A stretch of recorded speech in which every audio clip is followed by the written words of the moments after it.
Bonjour, vous êtes sur Aldabri-Gouin, merci de nous rejoindre, il est 11h15. Bonjour David. Bonjour Frédéric. Comment vas-tu? Très très bien, merci. Ah, ça se rapproche les fêtes de Noël. Ah là. oui, on y est presque. Tout doucement, dans quelques jours. Alors justement, ce sera une semaine plutôt festive dans cette émission avec un invité. On reçoit Nicolas Stromboni. Bonsoir Nicolas. Bonjour, bonjour. Ou plutôt bonjour Frédéric. Ouais. Bonjour Nicolas. David. Bonjour.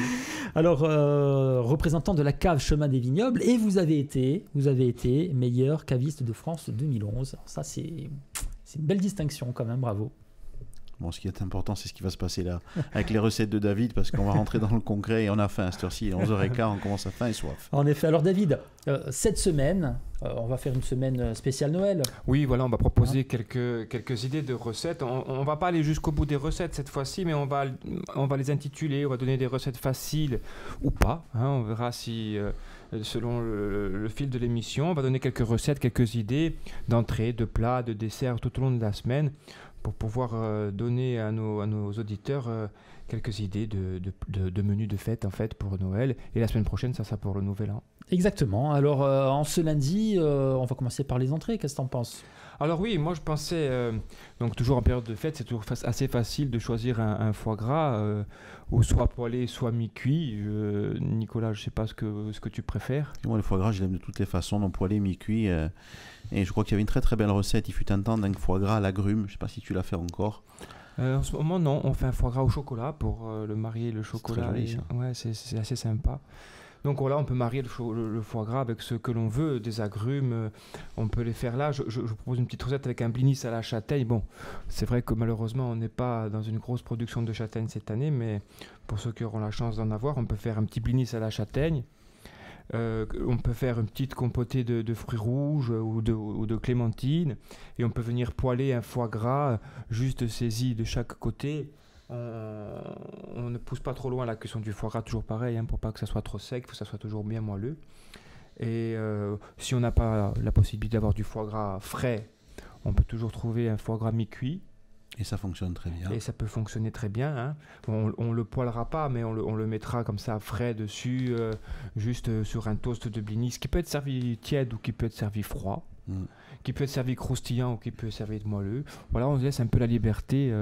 Tu sais, je pense à ces petits kumquats de notre ami Al Nocher. Ah oui, c'est magnifique. Cuit dans un tout petit peu d'eau avec un papier sulfu dessus et 3-4 minutes, et juste posé à la fin sur le foie gras. Et là, ça donne des accords. Ah oui, le kumquat, c'est assez acidulé. En plus, ça se marie très bien avec le goût de la châtaigne et le goût du foie gras. Le foie gras, ça se mange qu'en entrée ou on peut l'utiliser Non, on peut même faire des crèmes brûlées au foie gras. Ouais, on peut faire même. Bon, c'est vrai que ça se mange plutôt dans un pré-repas ou dans un repas. Mais... Pour la petite anecdote, il y a une très très jolie histoire. Le foie gras, c'est un de ces plats qui est remonté des régions au début à la fin du siècle précédent, du XVIIIe siècle. C'est remonté sur la table présidentielle. Et on sait qu'on avait l'habitude d'accorder toujours du foie gras avec un liquoreux, ce qui est aujourd'hui une ineptie totale, puisqu'on commencerait un repas par du sucre, et il vaut mieux commencer par du sec, parce que si on commence par du sucre, tout le monde comprend qu'on s'enrichit la bouche et on sature avant de commencer. Et c'était un accord qui était, le foie gras, c'était le vrai entremets, c'est-à-dire c'était vraiment le plat qui était coincé entre le fromage et le dessert. Et c'est pour ça que le sucre arrivait à ce moment-là, puisqu'il était bien placé, on entamait la partie sucre du repas, et on a déplacé cet accord-là, on a déplacé l'accord sucre et foie gras en début de repas, mais en déplaçant le plat, on a également déplacé l'accord. Et c'est vrai que si on se met à parler tout à l'heure d'accord, vous verrez qu'on va plutôt éviter tout ce qui est sucré pour démarrer les repas. Alors là, sur un foie gras poêlé, sur un blinis à la châtaigne, tu proposerais quoi ? Si tout à l'heure tu as parlé de chocolat, je crois. Tu as parlé de foie gras au chocolat. Il y a un très très joli vin qui est fait par le domaine Orang. C'est un rap. Alors le rap, c'est un passe-tout grain. On y mélange beaucoup de choses. Des vins qui sont plutôt pulpeux et aromatiques, notamment un cépage qui s'appelle l'Aléatique, qui est un cépage local, qui est un cépage endémique, mais plein d'autres choses, du grenache. On y met un petit peu tout ce qu'on veut, à condition que ce soit en surmaturité. Et le domaine Orang a fait un rap qui est assez fantastique. C'est un rap qui est très peu sucré, qui est très frais pour démarrer le repas. Et si ton foie gras est au cacao, je pense que ça fera un accord assez magnifique. C'est subtil, très très subtil. J'avoue que je suis émerveillé, parce que c'est un métier. Oui, pour nous c'est un peu plus facile parce qu'on a les mains tous les jours dedans. Donc, Et puis on goûte, puis c'est un métier où il faut goûter en permanence. C'est gourmand. Ouais, c'est un métier de recherche aussi, c'est un vrai métier de partage. Ouais.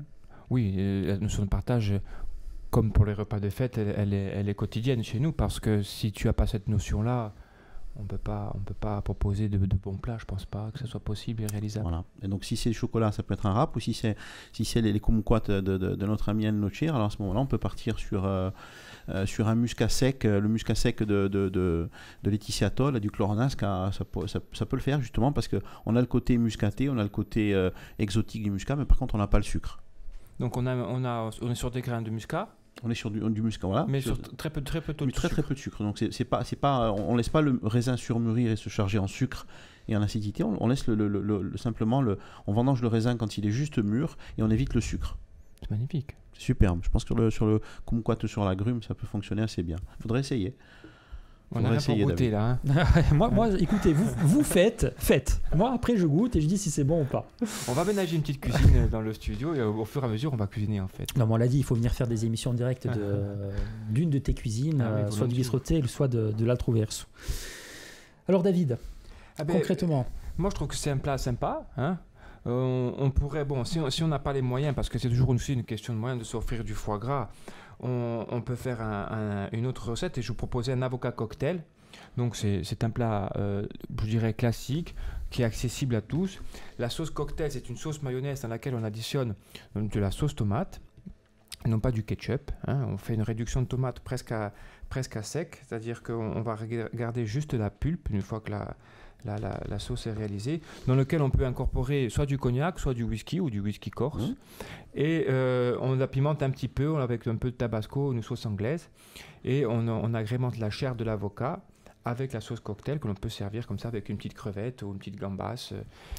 Ou des moules de l'étang de Diane, juste pochées à 1 minute dans la sauce cocktail. Ça fonctionne bien aussi. Et c'est un plat qui ne coûte pas trop cher, qui est facile à réaliser. Par contre, il faut choisir des avocats mûrs. Ouais. Hein, voilà, c'est dur de trouver des bons avocats, je trouve. Hein. On appelle ça les as. On a à Ajaccio une famille qui fait des avocats. C'est la famille Sicouragne. C'est Pierre-Marcel Sicouragne qui fait des très très beaux avocats dans la plaine de Paix. Voilà, Pierre-Marcel qui fait également, ils ont également du miel. Oui, bien de Pierre. Voilà. C'est très très jolis avocats et on est en plein, on démarre la saison des avocats. On y est. Voilà. Et il faut trouver des avocats mûrs. Si vous n'en trouvez pas, il faut les mettre avec des pommes. Voilà. Ça fait mûrir. Ouais, la pomme libère, je sais plus, une enzyme, voilà, mais je sais plus le nom me vient plus maintenant. Mais cette enzyme permet de faire mûrir les avocats. Voilà, donc pour les premières idées de la semaine, Nicolas Sombonne et David, on se quitte, on se donne rendez-vous demain avec d'autres idées pour ces périodes de fête, avec plaisir. pour en particulier la fête de Noël. Pour commencer. L'accord mai 20 sur l'avocat demain, si vous êtes toujours avec nous. Rendez-vous demain à Doumani. Bonjour, merci de nous rejoindre sur Alta Breguanza en ce mardi. Bonjour David Metzak. Bonjour Frédéric. Bonjour Nicolas Sombonne. Bonjour Frédéric, bonjour David. Bonjour. De la cave des chemins des vignobles. Tout se passe bien pour l'instant. Écoute, je suis très ravi qu'on soit là entre amis à discuter de bonnes choses, de bons vins, de chez nous ou pas. Et ça me fait très plaisir de partager ce moment avec vous. À quelques jours donc de Noël, on propose quelques idées. Hein. C'est un peu le principe de cette semaine, David. On ne fait pas un focus sur un producteur en particulier. Voilà, on donne des idées pour ce premier réveillon qui à mon sens, c'est mon réveillon préféré, le réveillon de Noël. Oui, moi aussi. Moi aussi. Bon, nous, à Noël, on ne travaille pas, mais je ne sais pas toi, Nicolas. Non, moi je ne travaille pas, mais c'est un réveillon de famille, c'est un réveillon de partage. Contrairement au réveillon du jour d'avant, qui est un réveillon d'amis et de vagabondage. Exactement. Alors hier, on a parlé d'avocat, on a parlé de foie gras.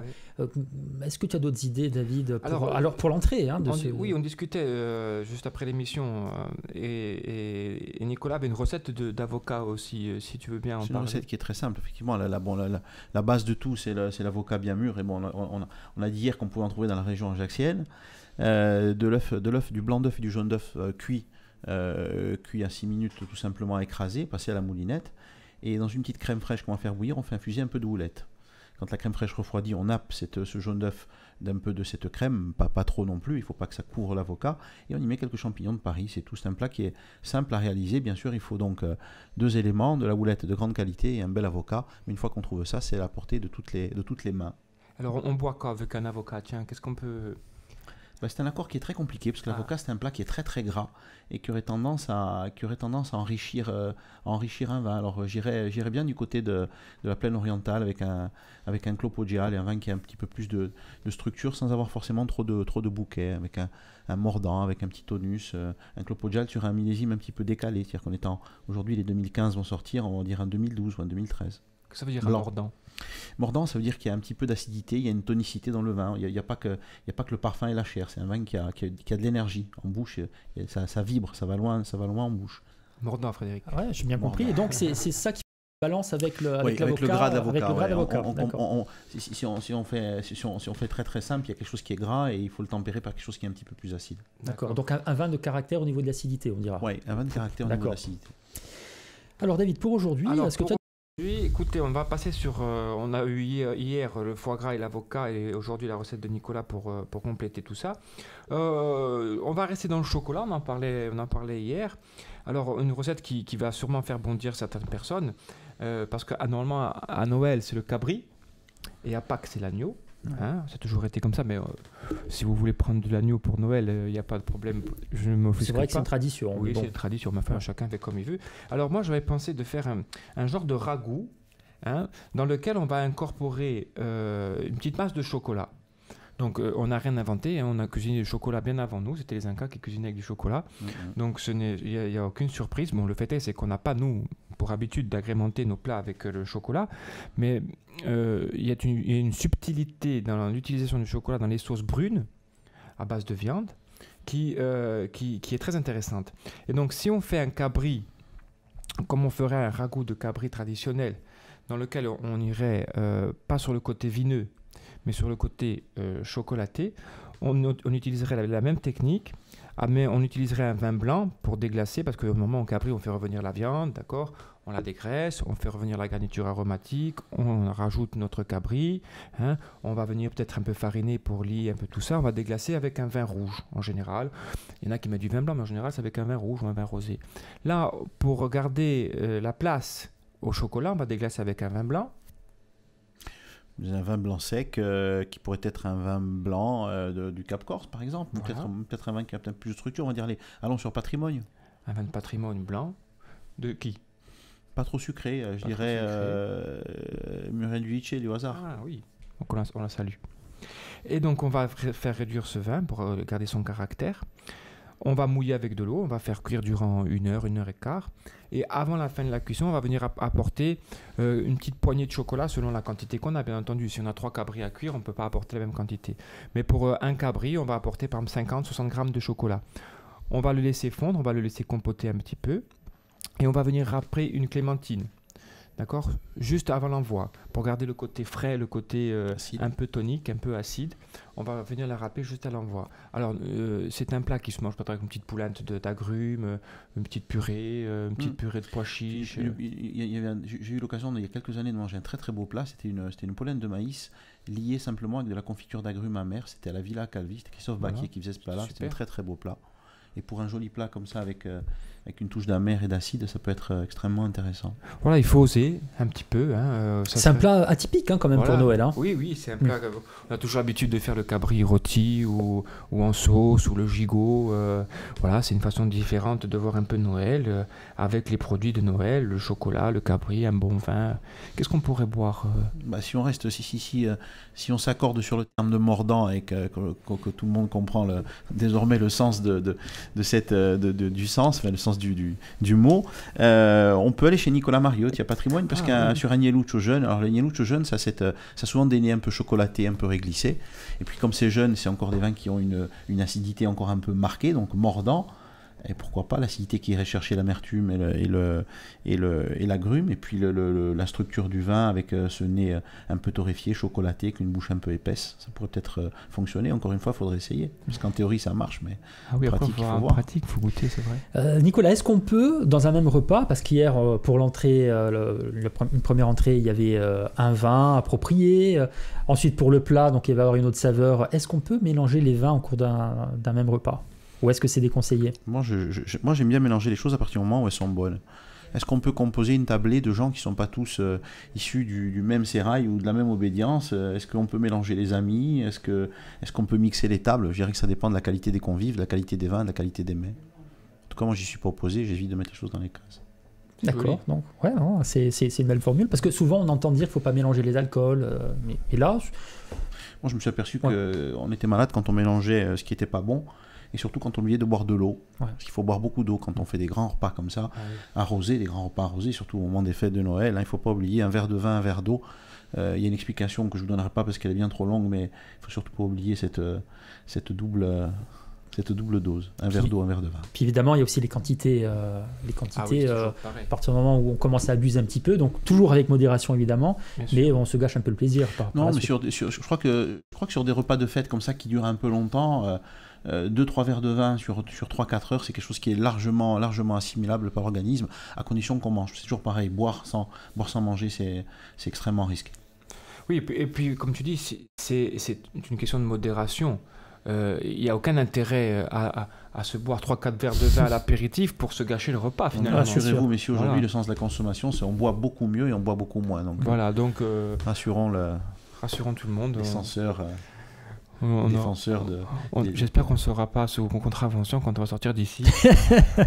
Il va y avoir un appel à la boisson. Il va y avoir des barrages autour de la station pour faire les alcotests. Donc on le dit quand même aux auditrices et auditeurs, ne vous gâchez pas les fêtes et buvez vraiment avec modération.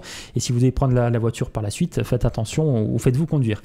Messieurs, on se quitte. Donc demain, on va poursuivre notre semaine spéciale Noël avec Nicolas Sambonne, donc de la cave Chemin des Vignobles, et avec toi David. À demain. À demain. Bonjour, vous êtes sur Alta Breguanza, merci d'être avec nous, il est 11h15, bonjour David. Bonjour Frédéric, comment ça va? Ça va très bien, mais écoute, à quelques jours de Noël, moi je suis toujours... Tu frétilles. Bah oui, c'est une fête que j'aime bien. Avec Nicolas, on voit que tu as les yeux qui pétillent. Oui. Pas par rapport au vin, attention. Hein. On attend évidemment Babou Nathalie avec impatience. Alors Nicolas Sambonne, notre invité cette semaine, bonjour Nicolas. Bonjour Frédéric, bonjour David. Donc nous festoyons ensemble, juste avant ces... Si senti un musco di Natale, si senti l'odore da bignata. Verità che c'è da mangiare per Natale. Il y a un coup de repos. Voilà. Alors, on rappelle un chemin des vignobles pour Nicolas Sambonne. Je crois que vraiment tu connais tous les vins de Corse sur le bout de la langue, je dirais, pour faire un petit jeu de mots. J'aimerais connaître tous les vins de Corse, mais en même temps, ça voudrait dire que je suis arrivé au bout de mon métier, ça m'emmerderait assez. Donc on va dire que pas encore tout à fait. Oh, quand même, il est modeste parce que. Non, ce sont des êtres vivants. Il en connaît un certain rayon quand même. Ce sont des êtres vivants, on est très très surpris. Je suis surpris à avoir ouvert une bouteille il y a très très peu de temps, une bouteille qui était magnifique, que je voulais faire partager avec un monsieur qui est un amoureux de vin, un continental, et c'est une bouteille qui était complètement, ce jour-là, elle était comme nous, quoi. Elle n'était pas d'humeur à parler, et on est toujours surpris face à la grande expression ou non-expression des flacons quand on les ouvre, donc méfions-nous, on peut toujours passer à côté d'un vin parce que ce jour-là il a décidé de rien nous dire. Ah oui. Et puis en même temps, comme on le disait la semaine dernière, un vin d'une année sur l'autre peut changer aussi, donc il faut toujours être là. Ça change même beaucoup plus rapidement que ça change d'une semaine à l'autre. Change, et aujourd'hui les vins obéissent de plus en plus à des cycles linéaires, en tout cas pour ceux qui ont une viticulture adaptée, et on a l'impression que les vins sont un peu la voie de leur maître, quoi. Et puis il faut savoir aussi que nous, ce qui nous rend un peu, ce qui nous agace un petit peu en termes de restaurateurs, mais aussi en termes de professionnels de la restauration, et qu'on vend du vin et qu'on est toujours autour de nos vignerons, c'est quand on arrive dans nos établissements et qu'on nous dit non, moi je bois pas de vin corse parce que les vins corse je les connais. On discutait, tu te rappelles, avec Alexis Alberti. C'est ce qu'on appelle un Montazègue. Un Montazègue ou quelqu'un finalement qui ne sait pas l'énorme panel que nous avons encore sérieux, hein, mais comment on peut dire qu'on connaît un vignoble de Corse? Je crois que les plus belles surprises sont celles qu'on a sous les yeux, hein. Si pour rester sur le registre de la gastronomie, aujourd'hui on a le patrimoine gastronomique le plus riche de France. Ça, il y a peu de gens qui le savent, et à commencer par nos compatriotes. C'est vrai qu'à partir de nos produits on peut à peu près tout faire. On parlait lundi du foie gras. Certains ont fait déjà des tests de foie gras. Certains producteurs font du gave des oies et des canards en Corse pour leur consommation personnelle. Mais en tout cas, ça fonctionne. Alors, c'est pas local, mais ça se fait. Bien sûr. Et les animaux s'adaptent extrêmement bien. C'est vrai qu'on a un patrimoine. Bon, oui, et d'ailleurs, cette émission le démontre. Hein, depuis, tu as vu les invités qu'on a jusqu'à présent. On a la possibilité chez nous de proposer une multitude de savoir-faire, de saveurs-faire qui est impressionnante. Et c'est vrai, tu as raison. Je pense que tous nos compatriotes ne le savent pas. Il y a besoin de très très peu pour faire bon chez nous. Ouais. Alors David, revenons à nos chapons, si je peux me permettre, parce qu'il y a des idées à proposer. Je crois qu'on passe au plat de résistance à présent pour cette semaine Noël. On a parlé un peu du foie gras, de l'avocat, du cabri au chocolat, mais à Noël aussi c'est les fruits de mer. Je ne sais pas ce que tu en penses, Nicolas. Oui, ça oui. Donc les huîtres de Diane, les moules. Bon, moi personnellement, je suis pas très fruits de mer, mais on a les oursins. Voilà, les oursins qui commencent. Les arapèdes, on a les millorbes, on a beaucoup de choses qui viennent de la mer. Alors est-ce que on exploite peut-être pas forcément très très bien chez nous? Quand on se tourne un peu vers la Sardaigne, on se dit qu'il doit y avoir une mer différente, et pourtant la ressource est la même, puisqu'ils viennent même puiser chez nous. On a également c'est la période des anguilles en ce moment, les anguilles des temps de la plaine orientale qui sont magnifiques fumées. Les crevettes de Bonifacio, les langoustines de Bastia, etc. Et souvent, il y a des familles qui font les deux plats, qui font un plat de la mer et un plat de la terre. C'est-à-dire qu'on peut avoir du cabri, mais on peut aussi avoir beaucoup de fruits de mer. C'est souvent frugal chez nous, les réveillons de Noël. C'est même trop, je pense. On a l'habitude de dire que la Corse, la particularité de la grande cuisine de Corse, c'est d'avoir une cuisine de fond et une cuisine de mont. Dans la même portée. Cuisine de fond, avec ces fameuses langoustines, huîtres, moules, et puis cuisine de mont. Moi, l'huître, je l'aime cuite. Je sais pas vous. Crue, j'y arrive pas. Bon, surtout. Tu as peut-être une recette d'huître cuite. Oui, j'ai des formidables recettes d'huître cuite. Est-ce que tu nous transmettrais? Oui, je vais vous la donner. Patience. Parce que c'est vrai que moi, je suis plus. Je suis le contraire. Toi, c'est cru. Oui, cru. Moi, je trouve l'huître de Diane est magnifique. Elle est grosse, elle est charnue. Puis quand on la chauffe, il y a l'iode qui ressort, ça explose. Et j'ai du mal au cru. Je pense que comme non, je suis pas le seul à avoir du mal à manger l'huître crue. Difficile de trouver un produit où tu ressens le plus l'iode, en fait. L'oursin, mais c'est une iode différente. D'abord, dans l'huître, il y a l'eau qui porte l'iode, et dans l'oursin, c'est simplement le corail. Donc c'est une iode qui est beaucoup plus sec. C'est vrai. Et tu parlais d'huître chaude, comment tu l'as fait, toi? Alors l'huître chaude, on peut la faire soit très simplement passer sous le grill du four, avec dessus une petite crème à la ciboulette, tu vois, juste un peu citronnée, ciboulette. Soit on a ce qu'on appelle un appareil à crème prise, comme on ferait une tarte. Ouais. Tu sais, comme on fait une tarte, on vient après des œufs battus avec un peu de lait et du sucre. Là, au lieu de mettre du sucre, on met un peu de sel, on agrémente un peu quelques noisettes torréfiées et on vient faire gratiner juste à la dernière minute avant d'envoyer on appelle ça le lèche-frite, je sais pas comment on appelle ça, dans un four. Le lèche-frite, le grill. Ouais, le grill. Juste, nous on appelle ça une salamandre en cuisine, donc on fait venir juste gratiner ça. On peut faire un petit beignet, on fait une pâte à beignet très simple, avec 4 jaunes, une bière piètre ou une bière sérène ou une bière colombe.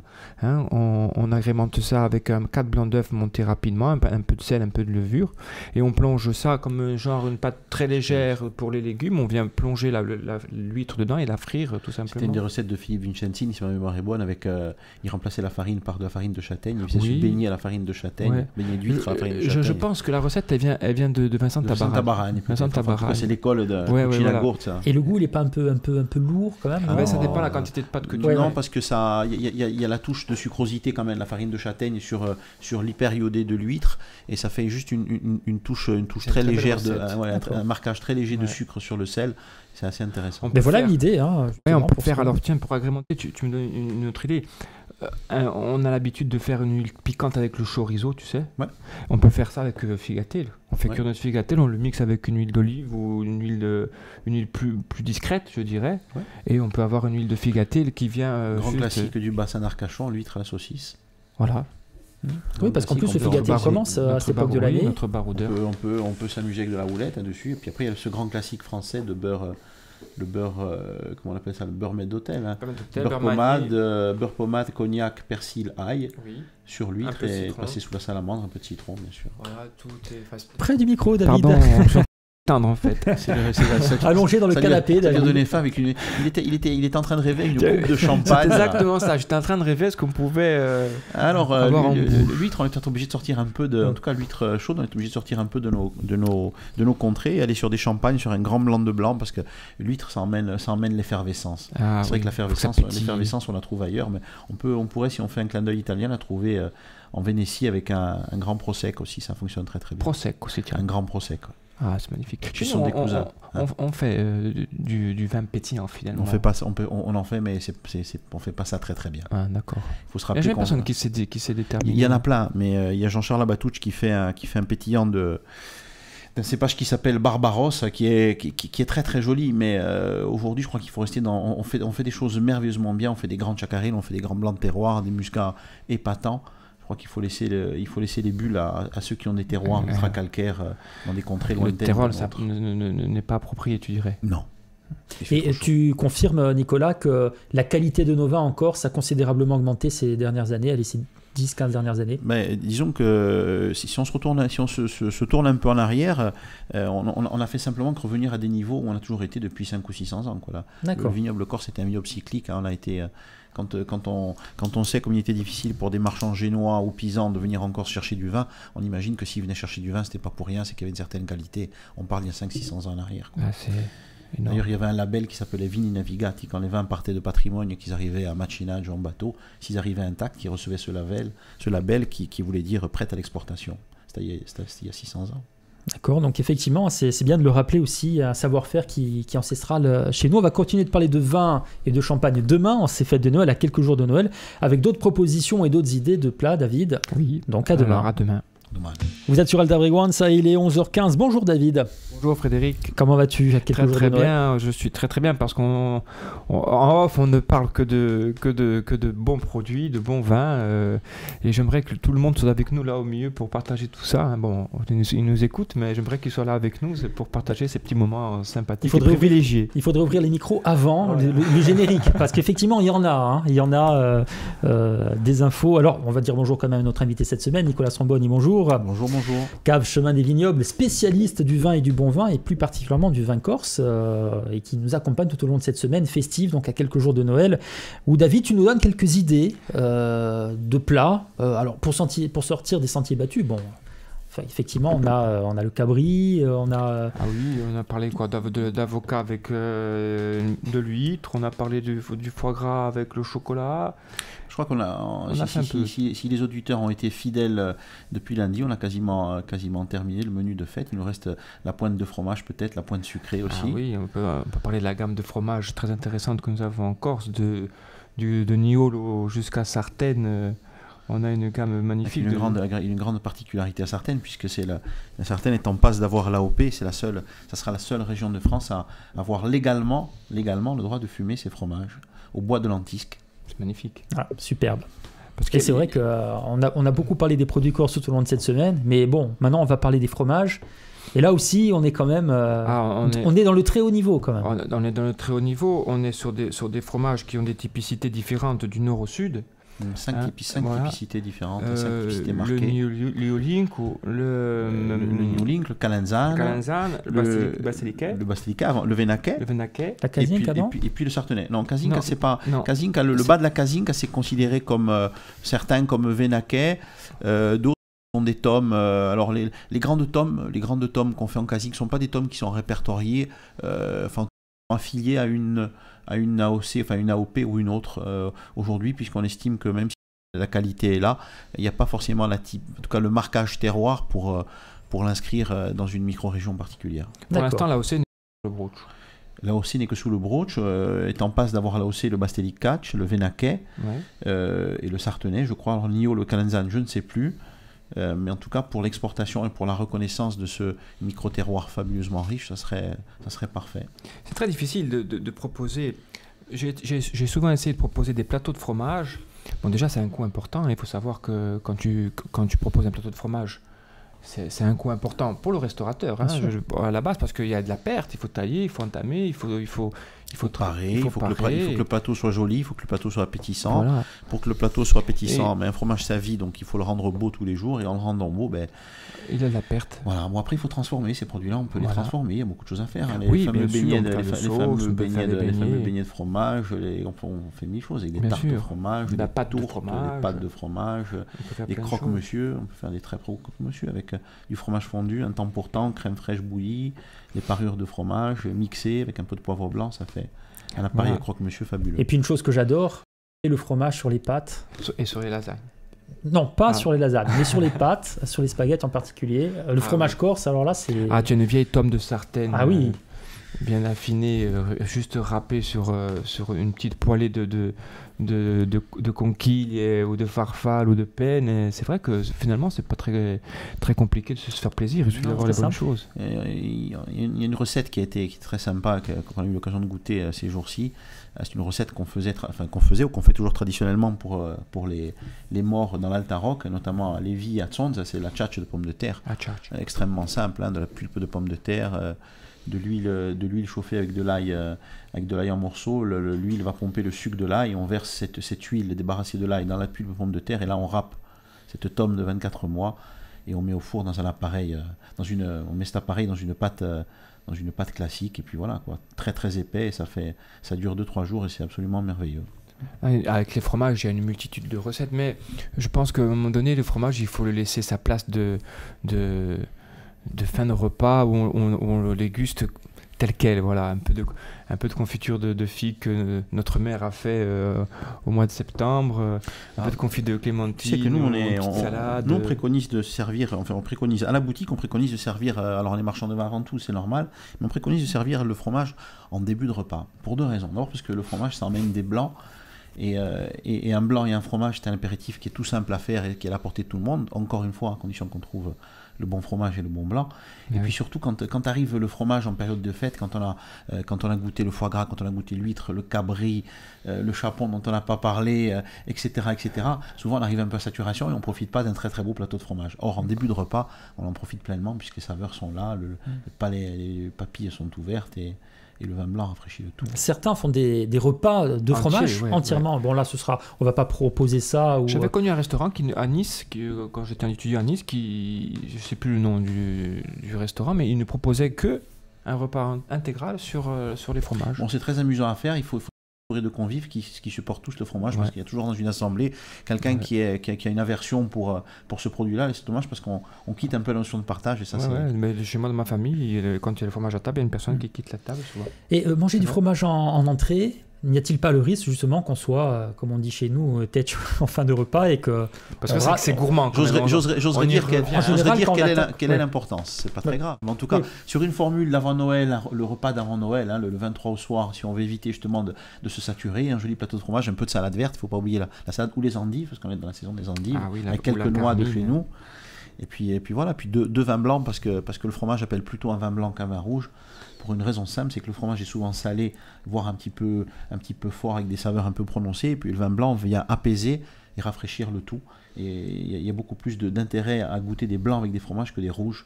Et on pourrait développer ça à l'infini. Nous, les chefs et les restaurateurs, souvent je pense qu'on saute des repas, et ce qui nous sauve de tomber sec, je dirais, c'est un morceau de fromage. Moi, je me vois souvent rentrer dans ma chambre froide, ouvrir ma boîte de fromage, couper un morceau de fromage, un morceau de pain, et on mange comme ça, tu vois. Et je pense que nos anciens faisaient... Dire un ripasti di tante, io mi sa che era pastore, mangiava un pezzo di ciolle e di formaggio, di pane e li bastava. Sigur. Non era mica grasso come me.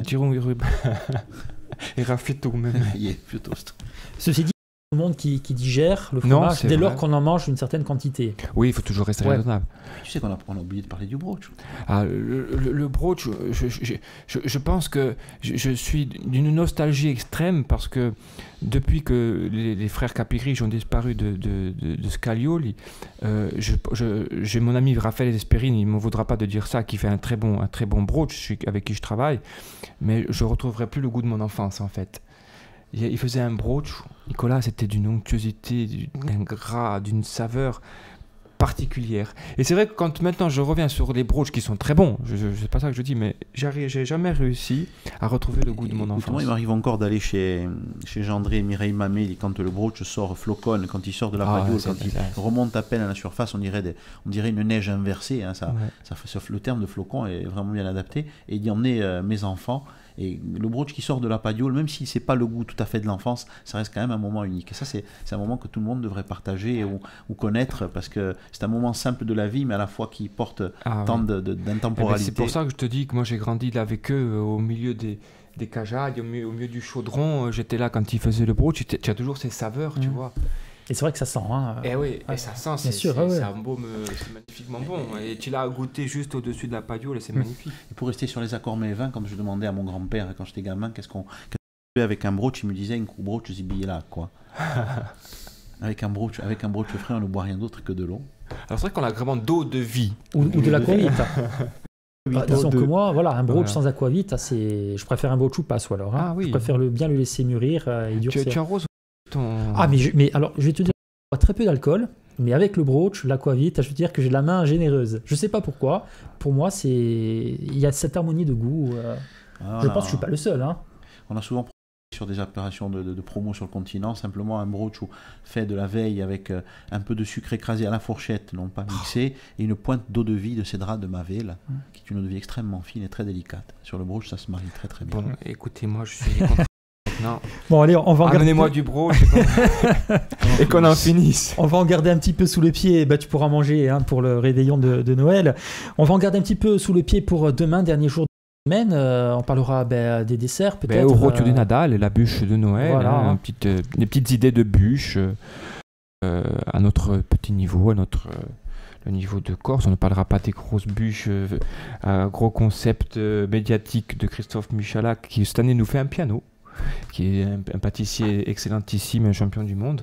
Non, on fera une petite bûche traditionnelle, que penses-tu? On va essayer de faire une mandoline, non? Si pas du piano, à partir du moment où il y a l'harmonie, tout me va bien. On se donne donc rendez-vous demain, Nicolas Sombonne et David, à domani. Il a fait un piano cette année. Bonjour, vous êtes sur Alta Frequenza à 11h15. Nous nous retrouvons comme tous les jours de cette semaine et pour ce dernier jour en ce qui nous concerne avec bien évidemment David. Bonjour David. Bonjour Frédéric, comment vas-tu? J'espère que tes cadeaux sont terminés. Écoute, pas encore, je suis toujours le dernier à faire les cadeaux, donc ça sera le dernier jour, la dernière minute, au dernier moment de la dernière seconde. Ouais, en espérant qu'il reste des produits dans les magasins. Bonjour également notre invité Nicolas. Bonjour David. Si bonjour Frédéric. David est à la recherche de la lampe d'Aladin, comme nous tous. Bon, on rappelle de la cave Chemin des Vignobles, grand spécialiste du vin de chez nous et j'ai l'impression pas que du vin. Hein. Je sais pas ce que tu en penses, Nicolas. Tu connais un petit peu tous les produits. Non, mais je crois que le vin, c'est un des éléments de la table, pas un tout. Donc voilà, le vin fait partie de cette belle assemblée de partage. Les mets, les vins, les amis, la musique aussi. Ouais, la musique, bien sûr. Le feu de bois, parce que c'est de saison. L'ambiance. L'ambiance de Noël, c'est vrai que c'est une ambiance où on se retrouve déjà avec soi-même, je pense, mais aussi avec les gens qu'on aime. Et c'est très important, hein. Au-delà des cadeaux et des repas, mais surtout le fait de se retrouver, je pense. Et dans des périodes comme ça, je pense qu'on en a besoin de se retrouver tous entre nous, autour du plus simple repas comme du plus compliqué. Tu sais que je suis extrêmement triste parce qu'on a oublié de parler d'un plat qui est merveilleux dans notre région, qui est typique à la Corse, hein, c'est la riville. On a oublié de parler de la riville, il nous faudrait encore un jour supplémentaire entre le jeudi et le vendredi. Alors on peut faire une parenthèse. Voilà. Parlons de la riville parce que c'est ton plat préféré. C'est mon plat préféré. C'est un vrai plat d'enfance. On parlait hier des plats d'enfance. Hein. Ouais. Brochette d'abat, d'agneau ou de cabri, entouré de crépines et puis du boyau fin avec une salamodia arrosée très loin du feu, très loin de la flamme, arrosée copieusement avec une cuisson très très lente. Et la salamodia, c'est un jus qui est merveilleux. C'est un jus qui est composé de 2 tiers de vinaigre de vin, d'un tiers de vin rouge, une pointe d'ail, un peu d'herbe à baronne, du sel et du poivre. Et on arrose délicatement cette brochette tout au long de la cuisson. Tout au long de la cuisson. Et on a donc la croûte extérieure qui est formée par ce petit boyau fin qui va croustiller, la crépinette qui va garder la brochette intacte, et puis toutes les saveurs seront concentrées à cœur avec une cuisson très très moelleuse et une partition, puisqu'on parlait hier du piano de Michalak, une grande partition olfactive aromatique de cette brochette de Noël. Alors il faut être équipé parce qu'il faut le grand pic. Hein, il faut aussi la possibilité de pouvoir faire tourner la brochette, je dirais, pour être plus simple. Puis il faut 3 agneaux, parce que pour qu'il y ait à manger famille. Il faut 3 agneaux. Hein, et la couradée, c'est un peu sur le même principe, la couradée. Ça se fait à la poêle. Ça se fait à la poêle avec un petit déglaçage pareil, vinaigre, vin rouge de l'ail. C'est chacun à sa recette. Je sais pas si tu aimes les abats, Frédéric? Oui, tout à fait. Hein. Tu sais, moi, il y a peu de choses que je n'aime pas. Donc, tu flambé à l'eau de vie dont il se sert pour roach, et puis voilà, puis c'est un plat très simple. La riville, spécialité de certaines. C'est la spécialité de l'Alta Rock. Alors, on va terminer cette semaine. Oui, avec la bûche. Hein. On reviendra la semaine prochaine parce qu'on n'a pas fini de discuter de bons produits, de bonnes bouteilles de vin et d'eau. Hein. D'eau. Et beaucoup d'eau. Alors, cette semaine, on va vous proposer pour la bûche de Noël, donc une bûche à la clémentine et au brooch. On reste dans les produits de de saison. Hein.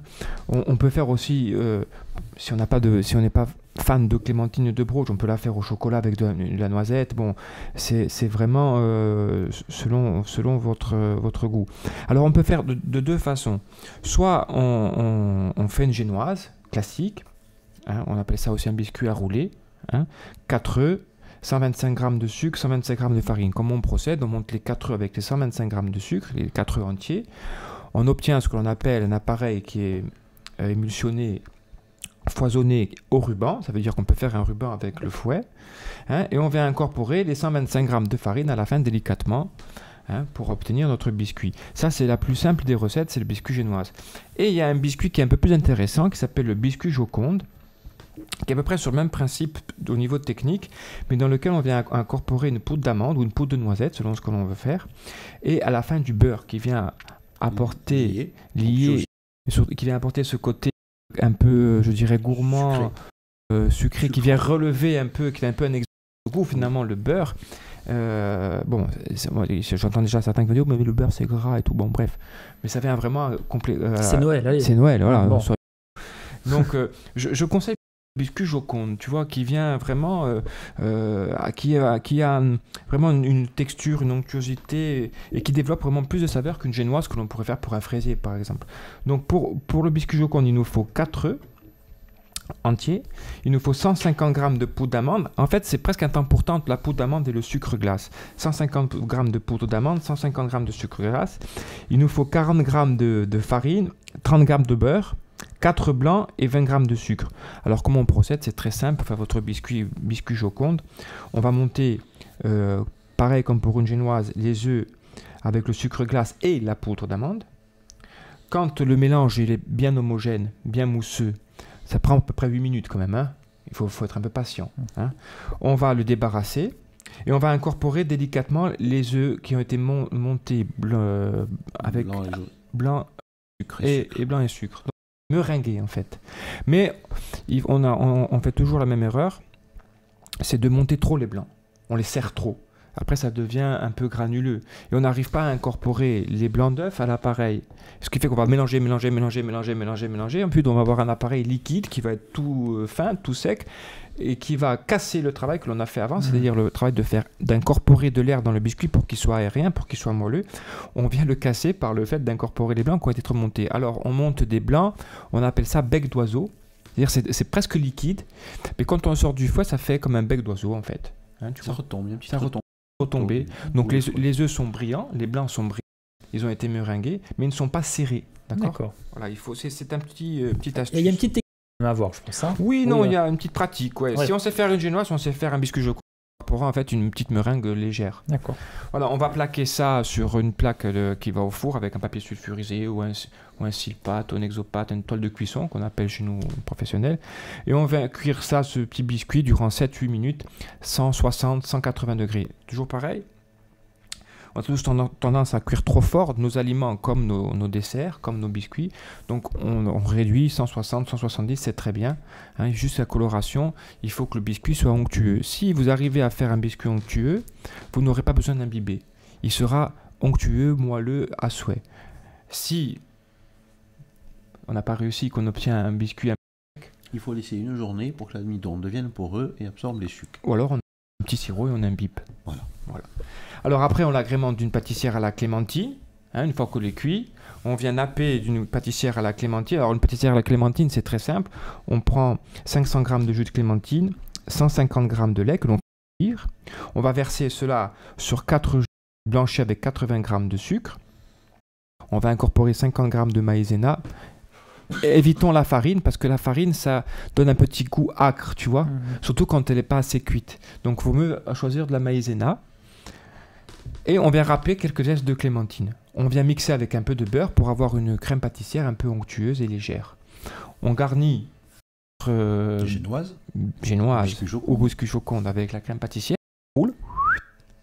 Et on le fait bien refroidir. Je pense qu'il faut le faire la veille pour le lendemain pour qu'il y ait une osmose entre tous les éléments que l'on vient de préciter. Voilà, on évite le frigidaire de mettre les doigts dans le biscuit. Voilà. Si la crème... Vous avez une clé sur votre... Vous venez mettre la clé du feu. On surveille les enfants, on surveille les conjoints. Je crois que c'est surtout les parents, non? On monte la garde du fusil la nuit. Il y a souvent des somnambules la nuit dans ce genre de Je vais venir circonstances. goûter, tout va bien. Il y a quand même quelque chose qui siffle la veille d'attaquer la bûche du lendemain devant un beau film de Woody Allen, mais discrètement. Oui, discrètement, à la pièce dans une insomnie de fête. En tout cas, merci pour cette semaine, Nicolas Strombogne. On rappelle Chemin des Vignobles. David, je pense que là, il y a pas mal d'idées. Hein. On a quand même. Qu'est-ce qu'on peut boire avec? On peut boire tous les muscats, des muscats qui ne soient pas trop sucrés, pas trop sucrés, donc des muscats pas très riches en sucre, mais bien heureusement, si on se tourne vers un muscat de patrimoine, à peu près tous font l'affaire. D'accord, bien voilà, c'est parfait. Merci Nicolas, merci David. Merci à toi. On se retrouve la semaine prochaine et on va souhaiter un bon week-end en attendant à tout le monde. À la semaine prochaine.